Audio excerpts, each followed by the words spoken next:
चौक आजम की सरजमीन का एक बहुत बड़ा नाम है बूटा शाकिर साहब। उन्होंने मैं बोली पेश कर रहा वहां हो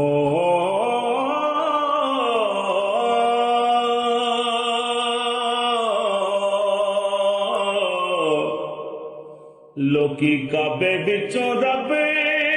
जाके लब दे हो लोकी काबे बिचों रब जा के लब दे है लोकी काबे बिचों रब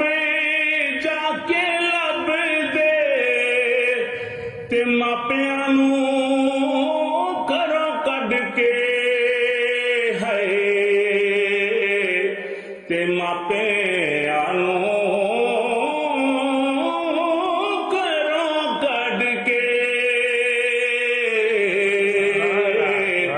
ते मापियां नूं घरों कढ के ते मापियां नूं